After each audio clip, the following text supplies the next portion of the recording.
What's going on, Buckeye Nation? Matt Goldman here on the Ohio State Football Report, OH, as Ohio State spent over $14 million in NIL money this offseason to get some of the best talent in the country to return and to join their squad with Ryan Day for the 2024 season. That's a bag right there, and we're going to talk all about that on today's show. But I want to tell you what we're going to be talking about all year long for this 2024 Ohio State season. Coverage regarding the players, coaches, injuries, recaps, and previews as well. We're going to get into all the stuff regarding Buckeye Nation and what you need to know. And I bleed scarlet and gray because I am an alum of Ohio State. My parents went there. My brother goes there. I love the Buckeyes more than anything. And if you bleed scarlet and gray like me, subscribe to this channel to get all Ohio State football content possible because I'm going to be covering it all, and I'm going to give my opinions as well. But I also want to hear from you guys down in the comment section because I care about what Buckeye Nation has to say, and that is important to me. So let's talk about this offseason for Ohio State. Ryan Day, you see on your screen, the head coach for Ohio State, took over the job in 2019. It has not gone the way that Ryan Day expected. He beat Michigan the first year in his head coaching gig, but that was with majority of Urban Meyer's players that year. Since then, 2020, against Michigan, the season was canceled. The last couple of years, Michigan has beaten Ohio State, and they won a national championship. That's no bueno for Ohio State. But looking at Ohio State and the players they lost in this NFL draft, they lost some really good talent, including Marvin Harrison Jr., who was one of the best receivers all time for Ohio State. He was drafted 4th overall, the highest wide receiver in this NFL draft to the Arizona Cardinals. They lost another offensive talent in Cade Stover, the tight end, including some defensive players. Tommy Eichenberg, Steele Chambers, the two starting linebackers, and then Michael Hall Jr., who was a great pass rusher for this Buckeyes team. He'll now be a part of the Cleveland Browns for this year. But some portal losses, the transfer portal, that is an ever-changing thing in college football. And we're seeing it now than ever with Ohio State changes. Starting quarterback Kyle McCord as of last year, he's gone. He's with Syracuse now. A fresh start for him. There was a lot of pressure to get him out of Columbus after his year not being the best quarterback, as it was compared to C.J. Stroud, who was the NFL Offensive Rookie of the Year just a year ago. Dallin Hayden and Chip Train were big losses for Ohio State. They lost the running back depth that they so desperately need this upcoming season. Julian Fleming was a big loss as he was the 2020 #1 player in the overall recruiting class in the nation. He goes to Penn State, where he was originally committed to in high school, and that was also some depth loss for Ohio State. But Ohio State's going to be okay in the wide receiver category. But let's talk about the portal additions. This is a stacked talent right here of players that Ohio State got. 2 quarterbacks, not one, but 2 quarterbacks, and one of them is the Ohio State starting quarterback for the 2024 season. That's Will Howard from Kansas State. Big 12 championship game experience. Very solid stats if you look at the video from yesterday previewing the Akron game. Will Howard is a really good player, and he has championship game experience, Power 5 experience, and that's what you need. Quinshon Judkins, the 2023 SEC Freshman of the Year, ran for over 1,100 yards as a freshman, over 10 touchdowns. This dude brings the juice every game. And then I want to talk about the guy at the top, Caleb Downs, an All-American freshman safety last year. Yes, I said an All-American. This dude is a stud. When you watch him on film, he's going to be so fun for Ohio State to get to play with this year and for fans to get to watch in general. The Buckeyes, they loaded up big time this offseason. I mean, this is the best offseason I've seen Ohio State ever have since I was born in 2002. And I remember all the way back to then when they played in a national championship game against Miami and won. Yes, that was pass interference. I'm going to say that for the people who don't think it was. Over $14 million, I said that in the beginning of the video, was spent in NIL money in this offseason. That was reported from Joshua Perry, a friend of mine. We talked about it. He's a former national championship linebacker from Ohio State. And we discussed, that's so much money. How can Ohio State do that? And he said this, they want to win a national championship. They're sick of losing to Michigan. And I'm sick of losing to Michigan. That's not the Ohio State I grew up watching. And that brings me to this point that they're winless against Michigan since 2019. That's what's been happening in Columbus, and it's unacceptable at this point. That makes Ryan Day on the hot seat in certain instances, depending on if you're a fan that wants to win right now, or you think, okay, his winning percentage is still great enough. He's been in the playoff multiple times, but he hasn't been our rival. Since 2000, Ohio State's 17-6 versus Michigan. That's pretty good. I'm 22 years old. That's 23 games right there. I grew up watching Ohio State pounce on Michigan all my life. 2018, I was there in person. 62-39, Ohio State won in Columbus. One of the best days of my life, storming the field after with my family. That was awesome to watch. This is a prove-it year for Ryan Day. He has a stacked roster. It's loaded top to bottom. He got a new OC, which we'll talk about. This is a make-it-or-break-it year. And Paul Finebaum said this today on ESPN's Get Up about how Ryan Day could be on the hot seat if it doesn't go well for the Buckeyes. He said, I don't think he has to win the national championship, but here's what he doesn't need to do. If he loses to Michigan, which would be 4 in a row, and somehow gets bounced out of the playoffs, perhaps before the final game, I think the decision could be to get rid of him. I think that's a major thing for Ohio State that they need to understand, that Ryan Day, in his 6th year as the head coach, what do?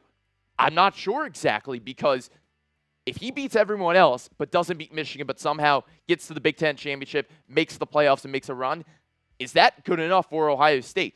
I don't know. So if he doesn't beat Michigan, do you guys think he should be fired or should stay for another year? That's going to be a big decision that new athletic director Ross Bjork has to make, and we're going to talk about that in a second regarding Ross and his new position with Ohio State. But Ryan Day staying or getting fired, I think that's going to be a real big toss-up. That's been talked about for the last 2 years. I personally believe Ryan Day is one of the best coaches in all of college football across America. He has proven to be one of the best recruiters, first off, and he's also proven to be a great play caller. Now the big question is he one of the best game managers in America? And I think that has to be a decision that Ross Bjork has to make after the end of this year. Ross Bjork was just hired to be the Ohio State athletic director, the first athletic director we've had since Gene Smith. He just retired, but Gene Smith was in the position for 25-plus years at Ohio State. This is a fresh new face that comes from Texas A&M. He's huge on fundraising and NIL. That's something Ohio State prioritized in this offseason. Coincidence? I think not. This is a big deal for Ross, and this recruiting class that they continue to get for Ohio State. They were the 5th best recruiting class in America this past year. It's a legendary class that they have for 2025, and they still have more room to grow even further. I mean, when you look at the talent that they have in this recruiting class, it's insane to think about. They have the 2 best cornerbacks in America. It's insane. Number 1, number 2. Devin Sanchez and Areem Ford. They're the 2 best cornerbacks in America, 5 and 6 overall. But then there's someone else I want to talk about. Tavion St. Clair. This guy's gotten comparisons to C.J. Stroud and what he was in high school. And if I'm looking at that, I'm saying, oh my God, bring him in now. Let's get him here ASAP. Because C.J. Stroud, we know what he did at Ohio State, and we know what he's doing in the NFL world. And then looking at some of the other recruits as well, Bo Jackson, a running back, who's going to be really good for the Buckeyes. Deshaun Stewart, a safety. He was a big pickup from New Jersey that Ohio State desperately needed because they didn't have any safeties at the time in the class. And when they got Deshaun Stewart in, that was really big. But when looking at the scholarships and all the different players that Ohio State's going to have after this upcoming season with all the seniors that are going to leave, they're going to have a lot of scholarship-eligible players. And they need to get at least 10 more players in this class to average around 23 to 25, which is what they've been averaging every year. Now, Notre Dame's the number 1 class in America in terms of recruiting right now. Ohio State can get there. It's just because Notre Dame has a bigger sample size, has more people that committed to their university versus Ohio State. But I think if Ohio State still does the way they've been doing this offseason, I think they can easily get the number 1 composite ranking, and that will be their first time ever. They never did that with Urban Meyer, who then again won a national championship with Ohio State. 10 days left until Ohio State football. Oh, I am excited for Ohio State. They have Akron coming to the Horseshoe. I will be there in person. I'll be hanging out with all Buckeye Nation with my family. We'll be watching the Buckeyes as they run out in front of 105,000. So I have a goal, 24 subs on this video. Why? The 2024 season. Let's make it simple. Not that many. Let's get there by the end of the day. I want as many people to subscribe to this channel because Buckeye Nation, I got one thing for you. Content. It's going to be coming constantly here on this channel of the Ohio State Football Report, and I want you to subscribe for the 2024 season. So now transitioning into also what's been happening in this offseason. The senior class, they made a pact. Jack Sawyer, Mecca Ibuka, JTT, they all said, we want to win a game against Michigan and win a national championship. I don't blame them, do you? Because when Ohio State wins against Michigan, they get this tradition. They get a little necklace with a gold pair of pants on them. This senior class, Ryan Day's first class, they haven't gotten there. And so the boys are back in town.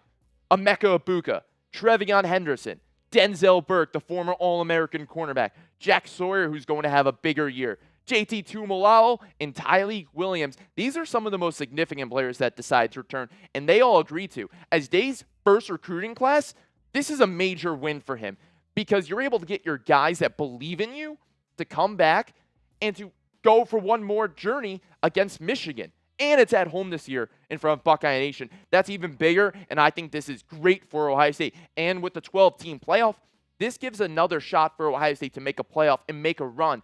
Let's say they don't win the Big Ten championship, and Oregon wins, Michigan wins, or Penn State wins, some of the top teams in the Big Ten.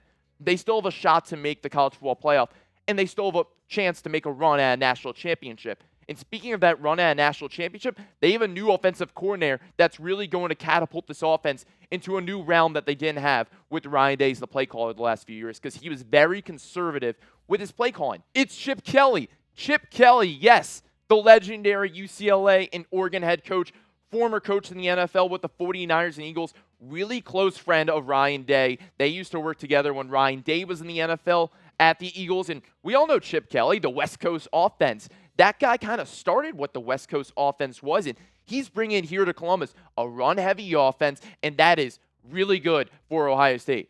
Between Quashon Judkins and Trevion Henderson, those two, the two-head monster, I mean, look at his rushing numbers from these past few years when he was the UCLA head coach. 17th best rushing offense in America in 2023.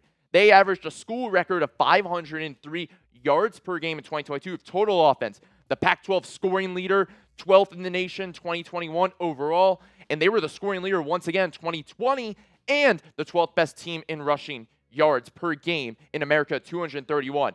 That's pretty good for Ohio State, and I'm happy to see that we're going to get a run-heavy offense, but at the same time, let's say the run-heavy offense isn't working one day. You still have Emeka Egbuka, Jeremiah Smith, Carnell Tate, all these weapons Ohio State can utilize. It's going to be used in the right way, finally, for Ohio State. They had Bill O'Brien originally as the OC. 2 weeks when he got hired at Ohio State, he said, I'm going to go to Boston College, actually, and go be a head coach once again. Good for Bill O'Brien. He's back in the Power 5. He's a head coach. But we got Chip Kelly. I mean, come on. This is awesome. So if you enjoyed this video, because I know I love talking about Ohio State, and I hope you guys love listening about Ohio State and talking about it as well, please give it a thumbs up. Really helps the channel, and I really appreciate it. And I'm going to be talking about Ohio State all year long on my Twitter. My DMs are open. Talk about with me. Debate with me. You have any questions about Ohio State? I'm here to talk about. I have plenty of memories and experience with Ohio State dating back to 2002, but I've done my research prior to that as well. And I called the games last year, so I got to know some of the players really well on the team, some of the coaches, and a lot of the staff members. So I have a lot of great stories and insight into what's happened with the program. But follow me on Twitter, at Matt Goldman 28, and I'll see you next time. And we'll talk more Buckeyes then. Go Bucks.